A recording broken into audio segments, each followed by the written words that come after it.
God of War Ragnarok released in November last year to deserved critical acclaim. The game was a spectacular sequel to one of the best games to release in the previous console generation. There aren't many criticisms of the game to be seen, but a very common one is that the Atreus sections ruined the pacing of the game, and were potentially unnecessary. In this video, I'm going to look at whether or not that was actually the case.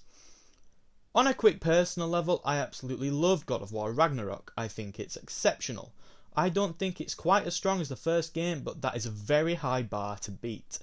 I don't do numbered ratings because they're dumb, but if I had to, I would say that God of War 2018 was a 10 out of 10, whilst Ragnarok is a measly 9 out of 10. I didn't hate the Atreus sections at all, but I do think that they were the worst parts of the game. But I would argue that they could be a necessary evil. The thing about the Atreus sections that needs to be addressed immediately is that they were critical to this story. In order for this story to work, the Atreus sections 100% needed to be in the game. I think maybe they could have been handled a bit better, but their existence is pivotal in order for Santa Monica to tell the story they wanted to tell. Atreus needs his one-on-one time with Odin. We need to see Odin attempt to manipulate Atreus, which was presented beautifully, by the way. The scene where the two of them are walking through Asgard is an absolutely elite example of how to present a manipulative villain. Atreus needs to develop a bond with Thrud. Atreus needs to spend time with Thor, searching for the mask.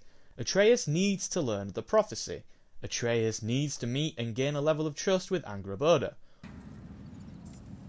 Hey, I Killed a flower? Oh. All of this was necessary for the plot to tie up at the end of the game, and absolutely none of it would be possible if Kratos were there. Atreus has to be on his own for this, so the options were either Atreus gameplay sections or exposition dump cutscenes, which would only have broken the pacing up even more.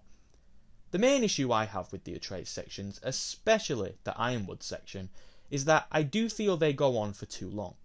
I completely understand the purpose of why they're here, their existence is fine, but they don't need to be as long as they are. The Ironwood section is so boring.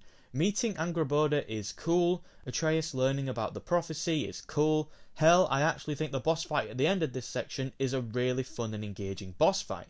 I thoroughly enjoyed it, but up until that point, we're riding a giant bison or whatever it is, picking fruit and clearing caves of enemies, and we're spending far too much time doing it.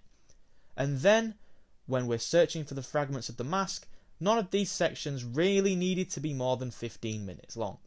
They include some cool moments. Atreus and Thor's banter was pretty funny, freeing Garm was obviously awesome, but Atreus just isn't fun enough to play as to warrant so much time dedicated towards his gameplay.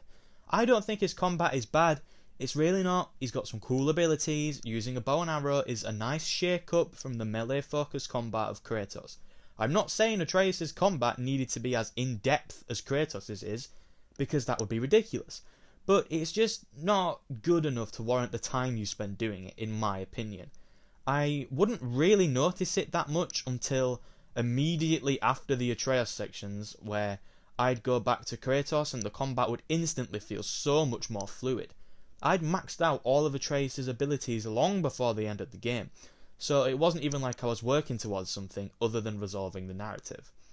I think there are two ways you can view the Atreus sections of this game. You can view it as necessary for the creative vision of the game, as Ragnarok is essentially a coming-of-age story for Atreus, as he learns his purpose and what he needs to do in order to grow into the next chapter of his life. He needs to spend time on his own to do that. Or you can view it as a complete pace breaker that absolutely shattered your enjoyment of the game. I lean heavily towards the former. I don't feel it was executed as well as it possibly could have been, but to say it ruined the game would be a gigantic stretch. Both Atreus and Kratos grow closer to each other as a result of the time they spent alone. The scene with the two of them in Helheim was worth any amount of pacing issues these Atreus sections brought with them.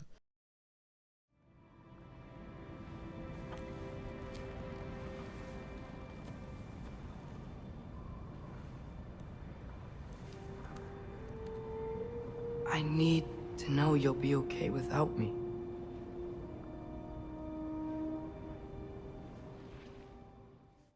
So, how much do the Atreus sections hurt God of War Ragnarok? The answer is a tiny bit.